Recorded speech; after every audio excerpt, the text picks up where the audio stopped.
Hebu tuende huko.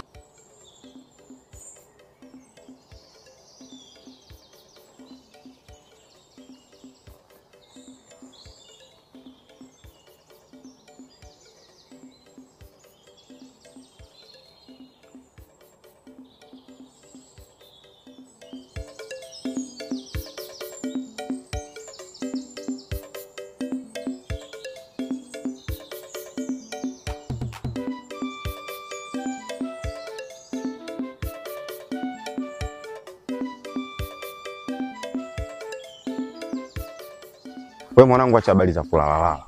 Jana ile limekuja gari la kuni pale, mimi nimehangaika na kutafuta mwanangu, tuhangaike tulishushe tupate time ya 200-300, wewe unafeli. Hizo habari za kijinga unazoleta. Na hata sielewi katika hili na mazingo tusielewi. Sasa mazingo yani tena ndugu yangu ndio yale masuala ya kimbunga idaya. Kuelewa utaelewa ila utaelewa. Sasa mwanangu hayo masuala mengine sijui mazingo wewe achana nayo. Maisha endelee. Ushaona? Hivyo sio unaona mauzauza sijui kama nyimbo ya Zuchu sijui nini wewe achana nazo. Tujili mimi hujui napitia mimi ndugu yangu. Sawa.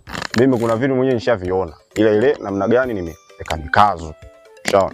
Mimi najikaza mtoto wa kiume. Mande Bwana ndugu yangu Chande. Mzee baba. Uko na bwana Ado. Niko na Ado Hitler hapa. Unajua? Yaani hapa nimetoka kwa Ado. Nakuta kufuli na nyingine nitajua huyu atakuwa kwako. Kwa sababu wewe ndio udugu wake. Ndio, na mimi udugu wangu kama ulivyokuwa wewe. Sawa. Sasa huyu nimepita kabla hujafika wewe pale nilipita mimi pale nikampitia. Kwa hiyo umempitia. Nimempitia kweli nikaja naye hapa. Ado umepitiwa na umani. Msikie nini? Msichokonoe. Umeona?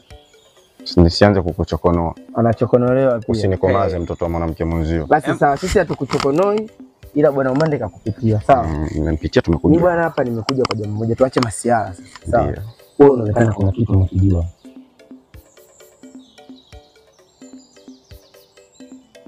Ado. Ni zaidi ya mara 2. Unataka kuniambia kitu alafu unasita unaishia njiani. Na licha hivyo siku ile tumekaa kijiweni pale, unakumbuka kuna jambo alitaka kuliongea lakini ukashindwa kuliongea wewe.